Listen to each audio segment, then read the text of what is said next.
legislator of the year. He is a person with a disability. He is one of us. He knows what it is to worry about our issues. If you have an issue, you can contact 8 hours. I have talked to him about mental issues, housing, transportation, and Social Security. And every time I talk to him, he tries his best to make an impact. At the State House, he advocates for people like him and I that have a disability. I really keep that he actually steps up and he understands what we are going through. He's a great guy, and he's a person who steps up and does something.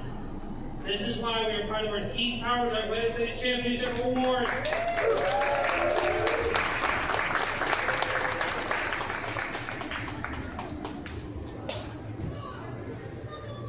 Thank you, Abel, and thank you everyone for being here this evening, especially for this incredible honor. Serving in the New Hampshire legislature has truly been the privilege of a lifetime, and working on behalf of the disability community has been the most meaningful part of this service in the New Hampshire House.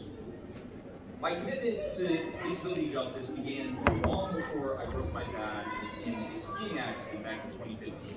An accident many of you know ultimately inspired me to run for office. As a kid, I was diagnosed with autism spectrum disorder and experienced firsthand what it's like to be singled out for thinking differently or not always saying the right thing or the cool thing.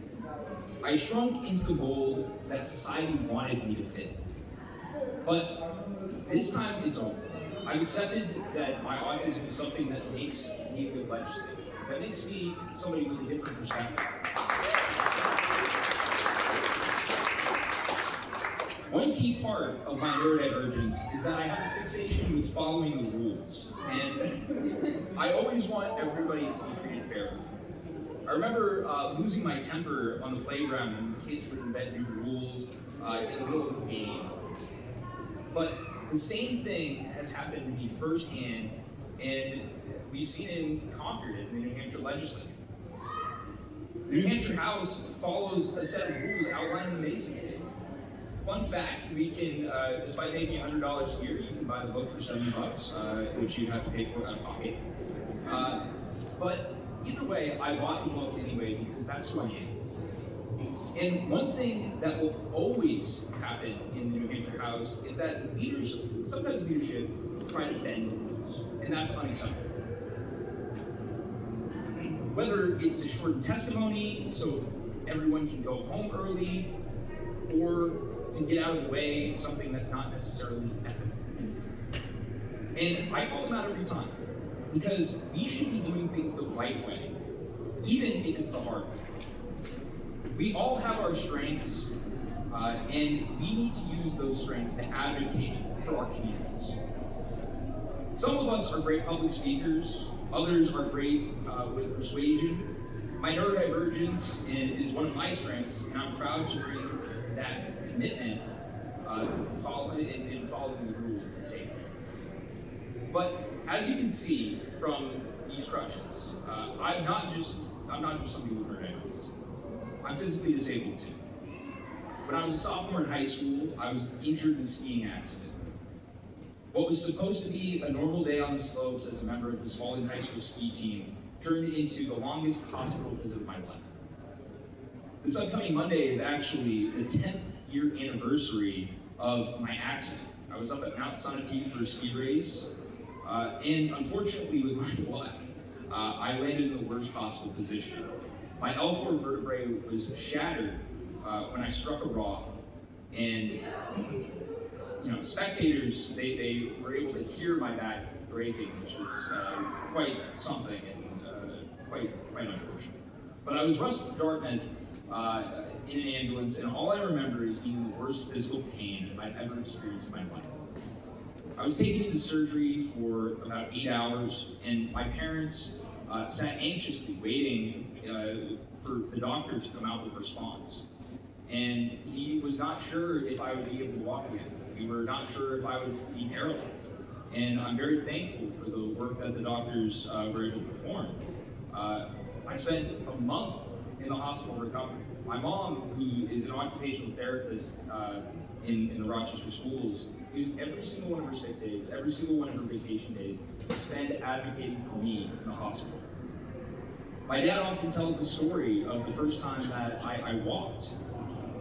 The doctor was propping me up on his shoulder on one side, and my dad was on the other. As soon as all of the weight was put through my legs, I screamed at the top of my lungs. Back injuries are extremely painful. In general, especially with lower back issues. I spent what felt like forever in a wheelchair. Going back to school was very difficult. I had gone on from being a four-sport athlete to not necessarily being able to stand on my own. This experience opened my eyes to just how broken our healthcare system really is. The cost of surgery and 1 month in the hospital nearly broke my family. My dad worked odd jobs. My mom, who's, as I mentioned previously, works in public schools. Instead of focusing on getting better, I had to worry about my family and their ability to recover from this financial burden. Let me pose a question to all of you. Maybe we have some math lovers in the room. What is the statistical probability that I would re-break my back for the second time on the exact same day, 4 years after my initial break? On top of that, what are the chances that that specific day of the year is specifically Groundhog's Day? I'm not a real big fan of I'll be honest. But that being said, I experienced that deja vu. And the rod that I had in my back didn't just break because I was doing some strenuous activity. In fact, I was getting dressed when it happened. And I was in the middle of my sophomore year at UNH. The pain that followed my rod breaking felt like 2016 all over. I couldn't go to class, I couldn't do my homework, and I ended up having to postpone some of my college education to have another major back surgery. This was also that I could have the rods and screws in my back removed. At the same time, I learned that one of our perennial candidates in my state house district was not running again. And he asked me if I would be willing to step forward. And so I threw my name in the ring because healthcare has been a big issue for me, and I thought that this would be a way that I could help stand up for our community. So while recovering from my second surgery, I campaigned for office. Long story short, I lost, but I gained a lot of experience. And I decided to run again in 2022. I learned from my mistakes, and I worked a lot harder that time around. And especially making it a lot easier being a few years out from the second back surgery. And despite the fact that I was running in a red district against a Republican incumbent, I won by 7 votes. And in 2024, I held on to my seat. And in 2024, I held on to my seat by 16 votes. It was the third closest race in the entire state. So I actually doubled my win margin, but this was despite being in a red wave year, where my district voted for Governor Ayotte and my hometown voted for Donald Trump.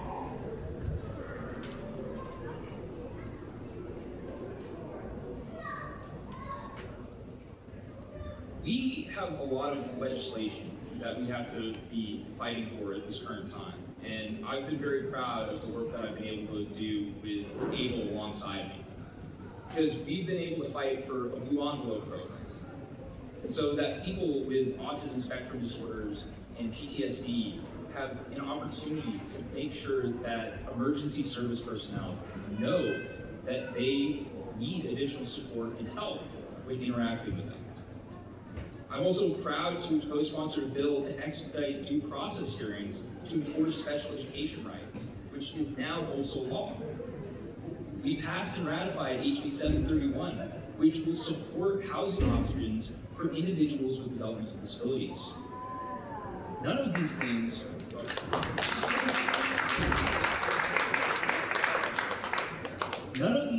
were easy to pass, but with your help and your support, we made that possible.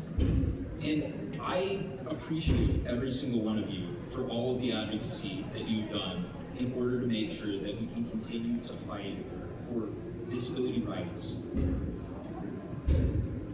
I stand here today, neurodivergent, disabled, and proud, because people in my life refuse to give up on me. And I will never give up on the disability community, because I understand that ableism is deeply entrenched in our society. It shows up in our schools, our workplaces, in our healthcare system, and even in our laws that are supposed to protect us.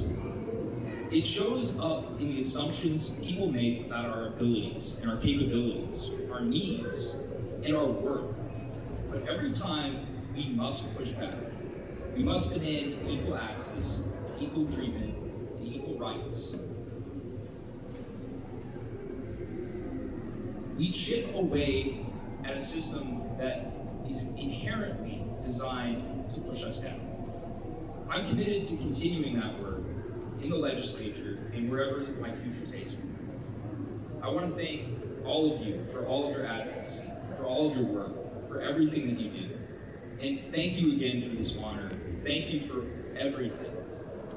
And I appreciate you all helping make sure that New Hampshire is a more just, inclusive, and accessible place for all of us. Thank you.